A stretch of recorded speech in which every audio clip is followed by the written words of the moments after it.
이 주일의 말씀, 에스더의 기도, 에스더 4장 16절 말씀. 당신은 가서 수산에 있는 유다인을 다 모으고 나를 위하여 금식하되 밤낮 3일을 먹지도 말고 마시지도 마소서. 나도 나의 시녀와 더불어 이렇게 금식한 후에 규례를 어기고 왕에게 나아가리니 죽으면 죽으리이다 하니라. 자, 할렐루야. 자, 오늘은 그 에스더서를 하는데요. 자, 에스더서 하면 제일 먼저 생각나는 것은 뭐냐면 그 죽으면 죽으리이다 라고 하는 그 유명한 구절일 것입니다. 이것은 그 신사참배를 반대해서 감옥에 갇혔던 그 안희숙 사모가 자신의 그 간증을 모은 그 죽으면 죽으리라 하는 책을 출간해 가지고 더 유명해졌기 때문이지요. 그래서 주님의 일을 위해서 그 목숨도 마다하지 않는 그 결사의 각오로 죽음의 자리로 나아가는 에스더의 그 결단. 그것은 결국 뭐야? 모든 것을 다 하나님 뜻에 맡기겠다는 그러한 믿음의 결단이면서 또한 자신의 동족들을 어떻게 하면 구할 수 있나 하는 그 위대한 결단이 되었기 때문에 아주 유명해졌지요. 그래서 오늘 보면 에스더가 이렇게 결단을 하기까지는 여러 가지 상황들이 좀 이렇게 얽혀져 있는데 우리가 한번 그것을 살펴보면 말이죠. 가장 먼저 에스더가 그 왕 앞에 나아갈 수 있는 그 위치, 즉 왕의 와이프, 왕후가 될 수 있었던 그 사건을 들 수가 있습니다. 자, 그것은 첫 번째 왕후였던 와스비가 왕이 불렀을 때에 왕의 그 명을 거절했어요. 그렇기 때문에 폐위가 되었죠.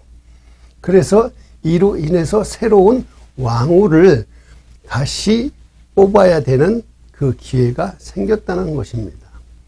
만약에 와스비가 왕의 명령을 거절하지 않고 순종했으면 에스더는 왕후가 되지 않았을 것이지요. 그러면 오늘 본문처럼 죽으면 죽으리이다 하는 각오로 왕 앞에 나설 기회조차 없었을 것이기 때문이지요. 그리고 두 번째를 보면 말이에요. 전국 각지에서 이제 새로운 왕후를 뽑기 위해서 아리따운 처녀들이 아주 그저 많이 모였겠죠. 근데 그 가운데에서 그 포로 출신이죠. 또한 고아였습니다. 에스더는. 그래서 그런 신분을 그 출신 성분으로 보면 어떻게 왕후가 된다는 게 정말 불가능한 일이라고 할 수 있는데 이것을 하나님께서요.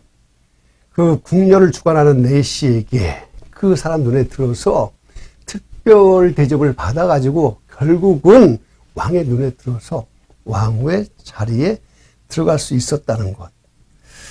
이것을 보면 이와 같은 상황들을 사람들은 보통 이거 운이 좋아, 이거 우연인데 또는 아주 이건 운명인가 봐 하고 이렇게 생각하는 사람들이 있지만 우리처럼 믿는 사람들은 이것을 하나님의 섭리라고 부릅니다.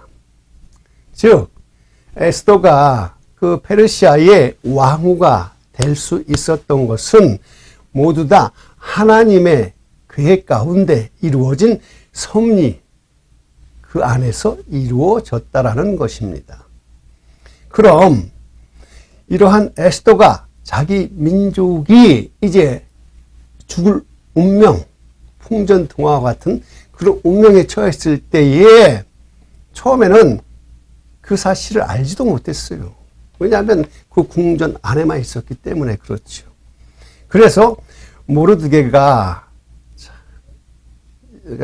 이것을 알리기 위해서 결국 모르드게를 통해서 이 소식을 들은 에스더는 왕에게 가서 이스라엘 백성들을 구해달라고 하는 그 모르드게의 간청을 처음에는 무척 부담스러워 했어요.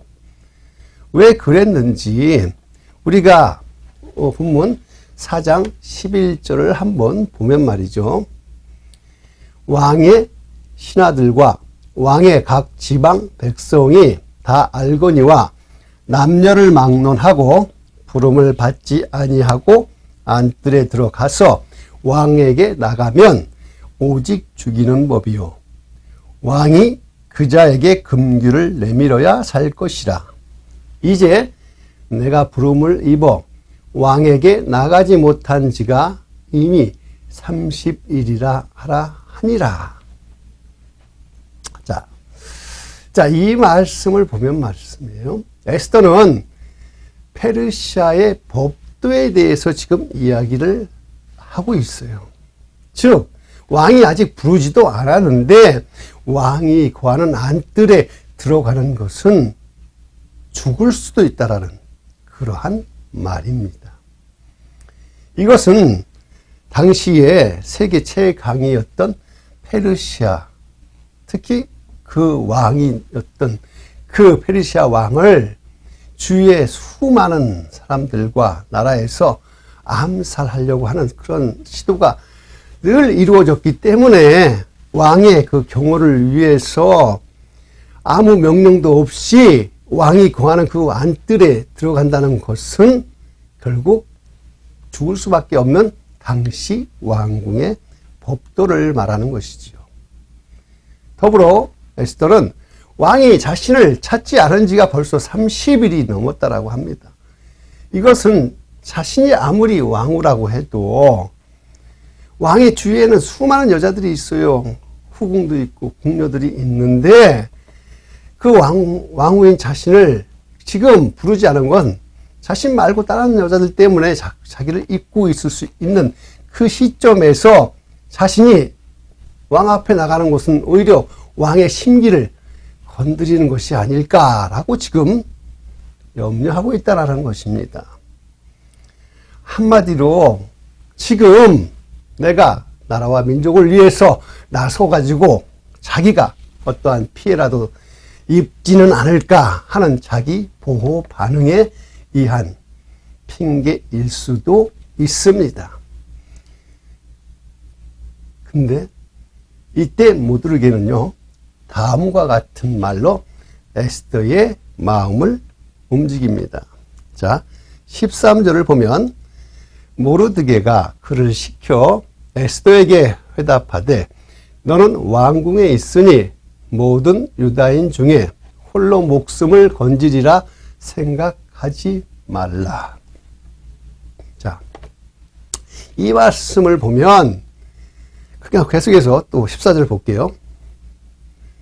이때에 내가 만일 잠잠하여 말이 없으면 유다인은 다른 데로 말미암아 노임과 구원을 얻으려니와 너와 내 아버지 집은 멸망하리라.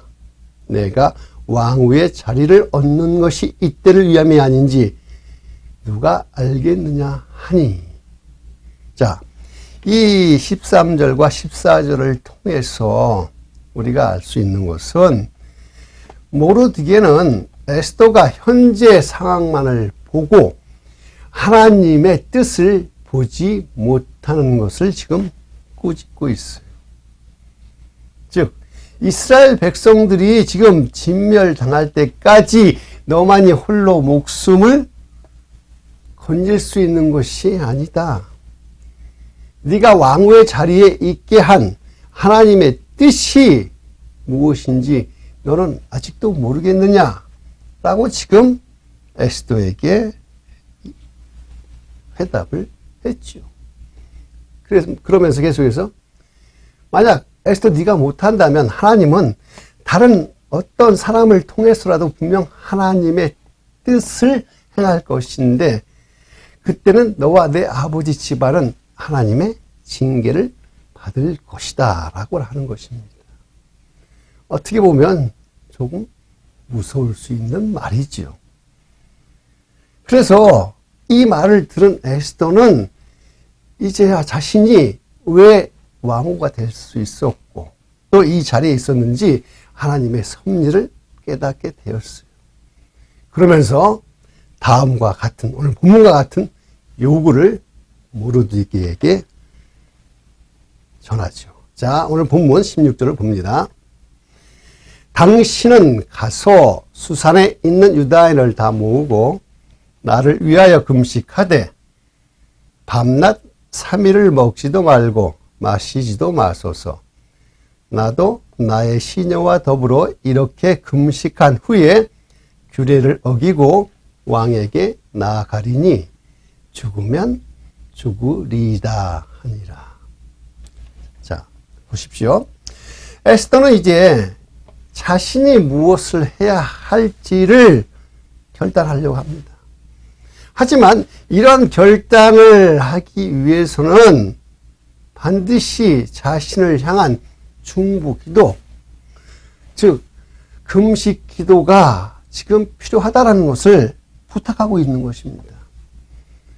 이런 결단은 바로 이제는 자신의 목숨조차도 하나님 뜻 앞에 다 내려놔야 되는 그러한 시점에서 자신의 희생이 자신의 민족의 구원을 위한 것이라면 이제는 죽음마저도 감내하겠다라는 그 결심, 그러한 결사의 각오, 이것이 마침내 결국은 이스라엘 민족의 구원을 위한 첫 걸음이고 또한 마침내 이것을 통해서 이스라엘 민족이 절대절명의 그러한 위기의 순간에서 구원을 받게 되는 계기가 되었지요.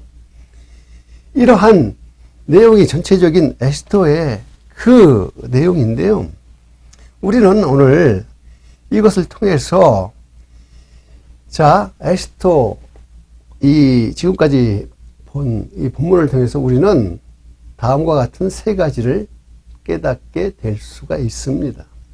그래서 오늘은 이것을 통해서 과연 우리가 깨닫게 된 세 가지가 무엇인지를 함께 나누는 시간 되기를 원합니다.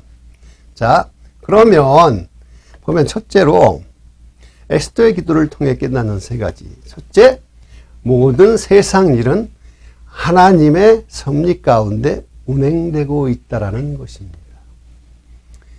에스더가 왜 그때에 왕후가 될 수 있었는지 생각을 해봅시다.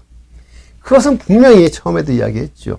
하나님의 섭리가 있었기 때문이라는 것을 우리는 기억해야 된다는 것입니다.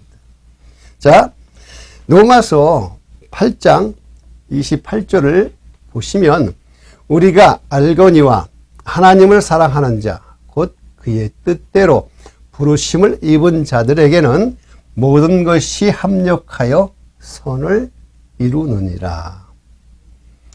하나님의 섭리에 관한 교리는 말이에요. 보면 창세 전부터 하나님은 자신의 뜻의 경륜에 따라 일어날 모든 일을 정하셨다라는 것입니다. 그리고 그분의 뜻을 이루기 위해서 사용하시는 주된 수단은 자연 법칙과 또한 인간의 선택을 통한 간접적인 방법을 사용합니다. 간혹 직접적인 방법을 사용하시기도 하지만 그럴 때 우리는 그것을 기적이라고 부릅니다. 그래서 우리의 삶의 기적과 또한 우연과 같은 일이 자꾸 일어나고 겹치게 된다. 그것은 분명 나의 삶에 하나님의 섭리가 있다라는 사실을 우리는 깨달아야 된다는 것이에요. 그렇기 때문에 하나님을 믿고 의지하는 사람들은 이러한 어떤 우연들이 생기고 또는 기적과 같은 일이 내 삶 안에서 일어났을 때 그 사건 뒤에는 하나님의 계획과 그것을 운영하시는 하나님의 섭리가 있다라고 우리는 그것을 다 믿어야 되며, 또한 그것을 통해서 우리 삶을 하나님께서 주관하신다라는 것을 우리는 알아야 된다라는 것이죠. 그것을 믿어야 된다는 것입니다. 계속해서 둘째로 에스더의 기도를 통해서 깨달은 세 가지. 두 번째, 하나님의 택함을 입은 자는 때가 되면 반드시 결단을 해야 한다라는 것입니다. 에스더가 나는 죽으면 죽으리이다 라고 결단을 왜 했을까요? 한번 생각해 봅시다.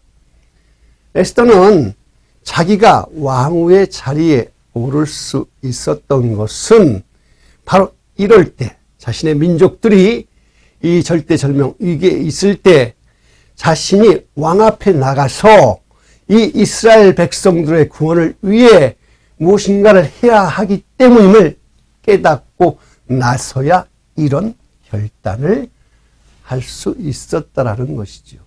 자, 이것을 통해서 우리가 말씀 요한복음 15장 16절을 보면 너희가 나를 택한 것이 아니요 내가 너희를 택하여 세웠나니 이는 너희로 가서 열매를 맺게 하고 또 너희 열매가 항상 있게 하여 내 이름으로 아버지께 무엇을 구하든지 다 받게 하려 함이라. 할렐루야. 아멘. 자, 이는 예수님께서 포도나무 비유로 하신 말씀이지요. 즉 농부가 포도나무를 씌운 이유는 결국 그 포도나무에서 나오는 열매를 바라고 심었다라는 말씀입니다.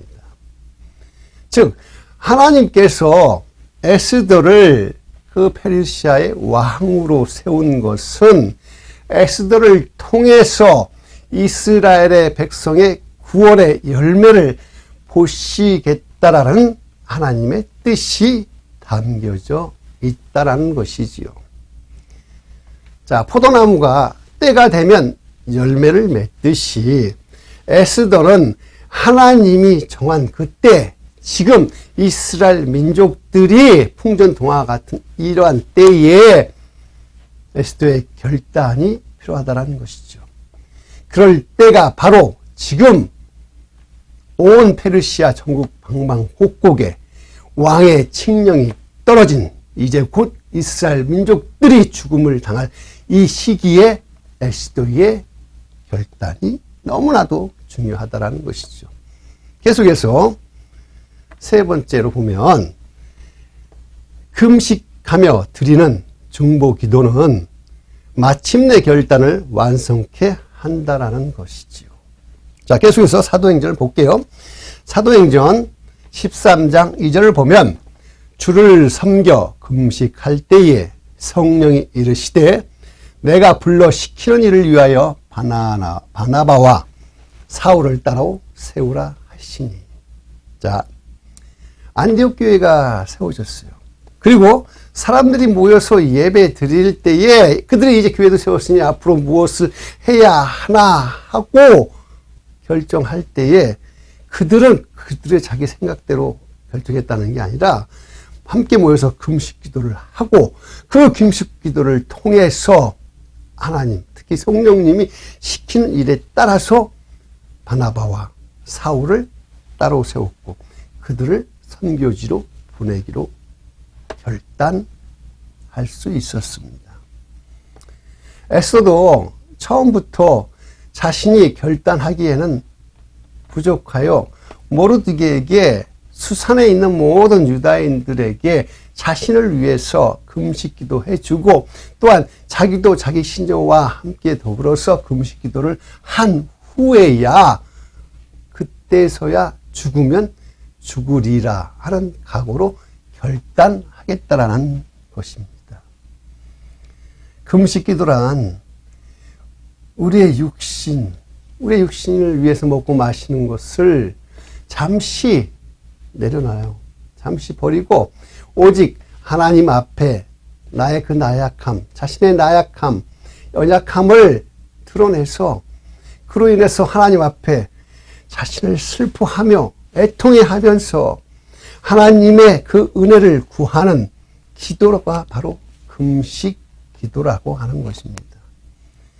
이것은 세상에서의 그 소원 또는 어떠한 문제 해결을 위해서 하는 것이 아니라 오직 내가 그동안 의지했던 나의 육체의 힘과 그 능력을 곡기를 끊어버림으로써 더 이상 의지하지 않고 오직 하나님만을 의지하겠다라는 결단의 기도라고 할 수 있습니다. 하나님의 도우심을 얻기 위해서 그래서 나 혼자 금식기도 할 수도 있지만 주위의 사람들 중에서 정말로 특히 중보기도 하는 사람들 그들이 합심해서 함께 금식기도 해주는 것은 정말로 엄청난 시너지가 생깁니다.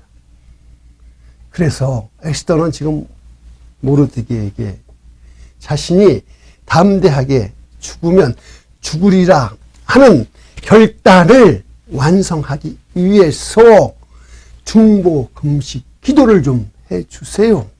나도 금식하며 기도하겠습니다. 라고 지금 부탁하는 것입니다. 할렐루야. 그래서 우리는 이제 이러한 결단은 절대 쉽지 않아요. 그래서 우리는 이러한 결단을 하기 위해서 금식하며 중보하는 기도자가 얼마나 중요한지를 깨닫게 되었으니 오늘 이 말씀에 따라서 우리는 이제 우리 앞에는 두 가지의 길이 있습니다. 하나는 뭘까요?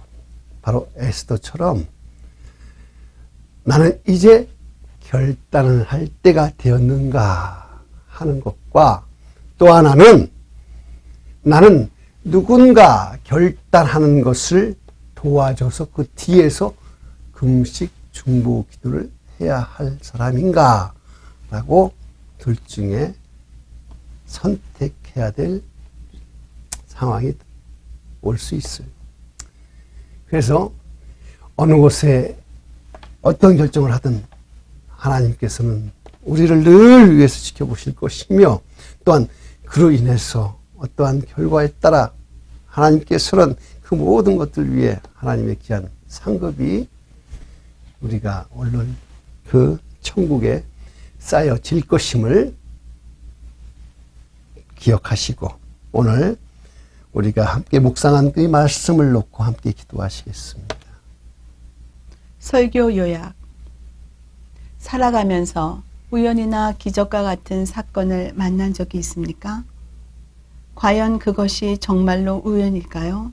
아니면 기적이었을까요? 에스더의 기도를 통해 살펴봅시다.